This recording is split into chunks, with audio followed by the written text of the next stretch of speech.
I want to ask you a hard question. Are you a patient person? Are you a patient person when you're cut off in traffic? Are you a patient person when somebody really treats you unfairly? Are you a patient person when you have to interact and deal with your family? It's easy for us to be a patient person when things are going our way, when things are going well. Some people think they have the right to be upset when they face trials and tribulations, when they face trials and difficulties.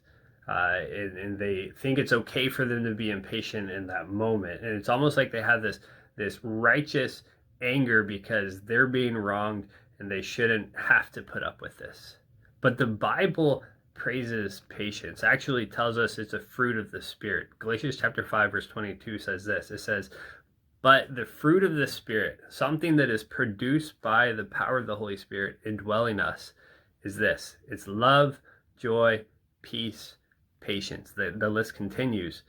But patience, this should characterize every Christian. I love what 1 Thessalonians chapter 5, verse 14, what Paul says here. He says, and we urge you, brothers, admonish the idle, encourage the faint-hearted, help the weak, and be patient with them all. That doesn't leave out anybody. That includes everybody. Those who are hard to love, those who are easier to love. Be patient with them all. Now, sometimes people consider patience as this passive waiting or this gentle tolerance. But most of the time in the New Testament, when this word is translated as patience, it carries with it this idea of active, or really it's a vigorous word. It's a word that requires action. Hebrews chapter 12 exemplifies this really well. Hebrews chapter 12, verse 1, it says, therefore, since we are surrounded by such a great cloud of witnesses, let us lay aside every weight and sin which so easily entangles us, and let us run with patience the race that is set before us. Now, how do you win a race? Well, you definitely don't win a race by patiently waiting for those who are slower than you, or gently tolerating the cheaters.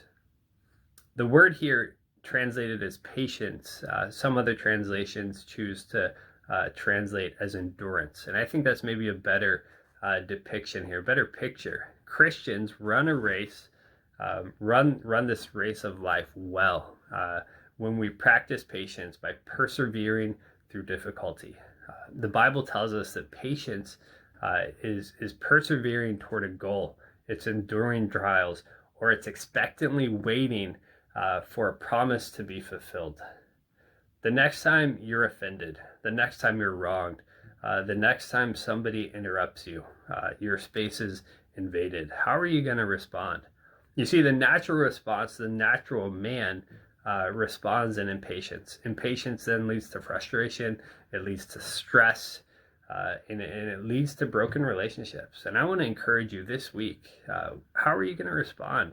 A lot of you are working from home now. A lot of you are experiencing your family mixed with your work. That's uncomfortable. We don't like that. We like our routines, and our routines right now are really disrupted. So I want to challenge you. How are you going to respond? Are you going to be impatient, or are you going to respond in patience and be a patient person? I challenge you. Ask God for His help to make you a patient person. You're going to fail, and that's okay. When you do fail, try again and go back to God and say, God, I messed up. I need your help to be patient.